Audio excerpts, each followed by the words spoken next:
ಗದಗ ಜಿಲ್ಲೆಯಲ್ಲಿ ಜೋಡೆತ್ತುಗಳ ಖರೀದಿ ಭರಾಟೆ. ಮುಂಗಾರು ಹಂಗಾಮು ಸಮೀಪ ಬರ್ತಾ ಇದ್ದಂತೆ ಖರೀದಿ ಭರಾಟೆ. ಗದಗ ನಗರದ ಎಪಿಎಂಸಿ ಆವರಣದಲ್ಲಿ ಜಾನುವಾರು ಸಂತೆ. ಜೋಡಿ ಎತ್ತುಗಳಿಗೆ ಬಂದು ಸಖತ್ ಡಿಮ್ಯಾಂಡ್. ಕಳೆದ ವರ್ಷಕ್ಕಿಂತ ಈ ವರ್ಷ ಎತ್ತುಗಳಿಗೆ ಬಹಳ ಬೇಡಿಕೆ. ಮಧ್ಯಪ್ರಾಚ್ಯ ಯುದ್ಧದ ಎಫೆಕ್ಟ್ನಿಂದ ಪೆಟ್ರೋಲ್ ಡೀಸೆಲ್ ಬೆಲೆ ಅಭಾವ. ಪೆಟ್ರೋಲ್ ಡೀಸೆಲ್ ಬೆಲೆ ಏರಿಕೆಯಿಂದ ಸಂಪ್ರದಾಯ ಕೃಷಿ ಕಡೆ ಮುಖ ಮಾಡಿದ ಅನ್ನದಾತರು. ಸಮರ್ಪಕವಾಗಿ ಡೀಸೆಲ್ ಸಿಗ್ತಾ ಇಲ್ಲ ಎಂದು ರೈತರ ಗೋಳು. ಹೀಗಾಗಿ ಎತ್ತುಗಳ ಮೂಲಕ ಕೃಷಿ ಮಾಡಲು ಮನಸ್ಸು ಮಾಡಿದ ರೈತರು. ಒಂದು ಜೋಡೆತ್ತುಗಳಿಗೆ 1 ಲಕ್ಷದಿಂದ 2 ಲಕ್ಷದವರೆಗೆ ಬೆಲೆ. ಗದಗ ಜಾನುವಾರು ಸಂತೆಗೆ ಹಾವೇರಿ, ಹುಬ್ಬಳ್ಳಿ, ಧಾರವಾಡ, ಕೊಪ್ಪಳ ಸೇರಿದಂತೆ ನಾನಾ ಕಡೆಯಿಂದ ಬಂದ ಜಾನುವಾರುಗಳು. ಮುಂಗಾರು ಹಂಗಾಮು ಸಮೀಪಿಸ್ತಾ ಇದ್ದಂತೆ ಜೋಡೆತ್ತುಗಳ ಖರೀದಿ ಭರಾಟೆ ಜೋರಾಗಿದೆ. ಪೆಟ್ರೋಲ್ ಡೀಸೆಲ್ ಅಭಾವ ಹಾಗೂ ಬೆಲೆ ಏರಿಕೆಯ ಪರಿಣಾಮ ಈಗ ರೈತರು ಮತ್ತೆ ಸಾಂಪ್ರದಾಯಿಕ ಕೃಷಿಯತ್ತ ಮುಖ ಮಾಡುತ್ತಾರೆ. ಮುಖ ಮಾಡ್ತಾ ಇದ್ದಾರೆ. ಹೌದು, ಕಳೆದ ವರ್ಷಕ್ಕಿಂತ ಈ ಬಾರಿ ಎತ್ತುಗಳಿಗೆ ಬೆಲೆ ಕೂಡ ಹೆಚ್ಚಳವಾಗಿದೆ. ಆದರೂ ಕೂಡ ರೈತರು ಜೋಡೆತ್ತುಗಳ ಖರೀದಿ ಮಾಡಿ ಕೃಷಿ ಮಾಡಲು ಸನ್ನದ್ಧರಾಗ್ತಾ ಇದ್ದಾರೆ. ಗದಗ ಜಿಲ್ಲೆಯಲ್ಲಿ ಜೋಡೆತ್ತುಗಳ ಖರೀದಿ ಭರಾಟೆ ಜೋರಾಗಿದೆ. ಜೋಡೆತ್ತುಗಳಿಗೆ ಒಂದು ಸಖತ್ ಡಿಮ್ಯಾಂಡ್ ಆಗಿದೆ. ಕಳೆದ ವರ್ಷಕ್ಕಿಂತ ಈ ವರ್ಷ ಎತ್ತುಗಳಿಗೆ ಬಹಳ ಬೇಡಿಕೆ ಆಗ್ತಾ ಇದೆ. ಮಧ್ಯಪ್ರಾಚ್ಯ ಯುದ್ಧದ ಎಫೆಕ್ಟ್ನಿಂದ ಪೆಟ್ರೋಲ್ ಮತ್ತು ಡೀಸೆಲ್ ಅಭಾವ ಆಗ್ತಾ ಇರೋದ್ರಿಂದ ಬೆಲೆ ಏರಿಕೆಯಿಂದ ಸಂಪ್ರದಾಯದ ಕೃಷಿ ಕಡೆ ಅನ್ನದಾತರು ಮುಖ ಮಾಡಿದ್ದಾರೆ.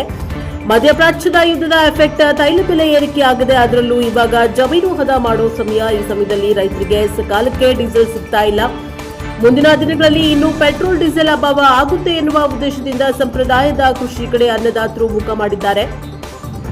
ಗದಗ ನಗರದ ಎಪಿಎಂಸಿ ಆವರಣದಲ್ಲಿರುವ ಜಾನುವಾರು ಸಂತೆ ನಡೆದಿದೆ. ಮುಂಗಾರು ಮಳೆ ಆರಂಭವಾಗುವ ಮುನ್ನ ಕೃಷಿ ಚಟುವಟಿಕೆಗಳಿಗೆ ಸಿದ್ಧರಾಗ್ತಾ ಇರುವ ರೈತರು ಈಗ ಜೋಡಿ ಎತ್ತುಗಳ ಖರೀದಿಯಲ್ಲಿ ತೊಡಗಿದ್ದಾರೆ.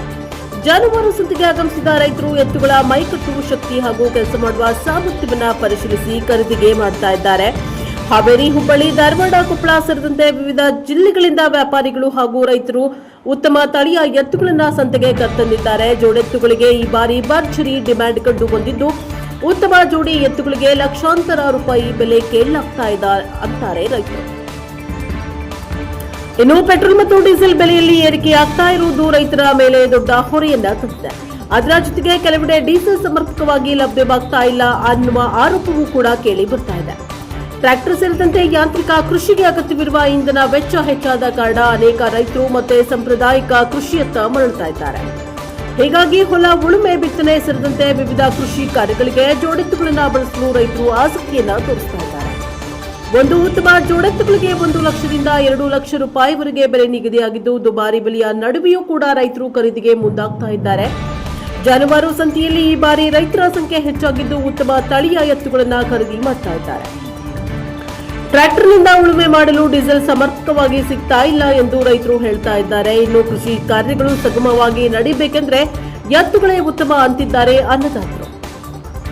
ಹೀಗಾಗಿ ಮುಂಗಾರು ಆರಂಭಕ್ಕೂ ಮುನ್ನ ಜೋಡೆತ್ತುಗಳ ಖರೀದಿ ಭರಾಟೆ ಜೋರಾಗಿದೆ. ಡೀಸೆಲ್ ಬೆಲೆ ಏರಿಕೆ ಮತ್ತು ಅಭಾವದ ನಡುವೆಯೇ ರೈತರು ಮತ್ತೆ ಸಾಂಪ್ರದಾಯಿಕ ಕೃಷಿಯತ್ತ ಮುಖ ಮಾಡ್ತಾ ಇದ್ದಾರೆ. ದುಬಾರಿ ಬೆಲೆ ಇದ್ರೂ ಜೋಡೆತ್ತುಗಳ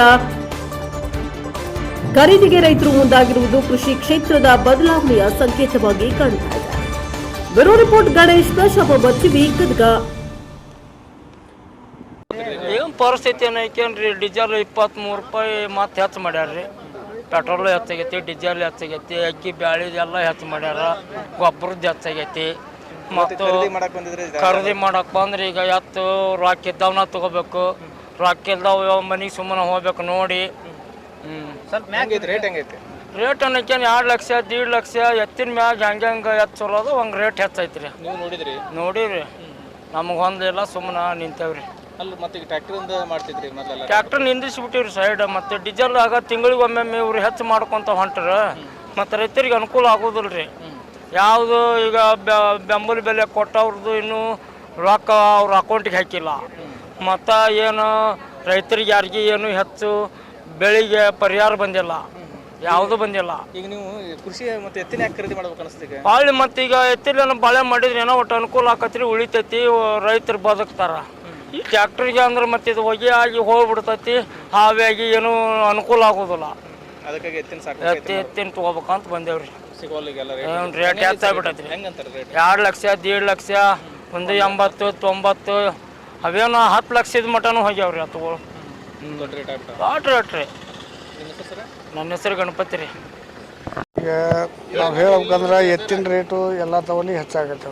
ಎಲ್ಲ ಸಂತೆಗೂ ಜಾನುವಾರುಗಳ ಎತ್ತಿನ ರೇಟ್ ಹೆಚ್ಚಾಗತ್ತೆ. 120, 130, 150, 180 ತನಕ ನಡೆದಾವೆ. ಈಗ ರೈತರ ಮಾಲಿಗೆ ಕಿಮ್ಮತ್ತಿಲ್ಲ. ರೈತರು ತಂದ್ರೆ ಮಾಲ್ ಬಂದಾಗ ನಮ್ಮ ರೇಟ್ ಕಮ್ಮಿ ಆಗಿಬಿಡ್ತಾರೆ.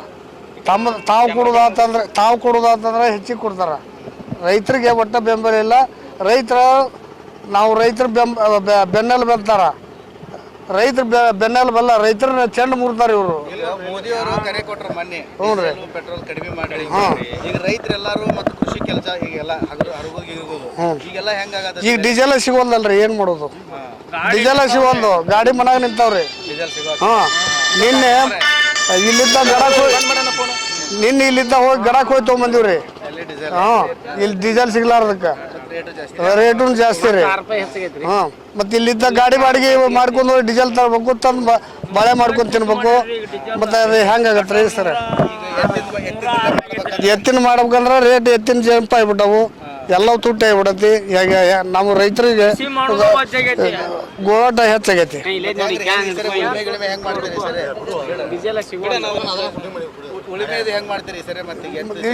ಹೆಂಗಾರ ಮಾಡಿ ಬದುಕುದ್ರಿ. ಮತ್ತೆ ಮಾಡಬೇಕು.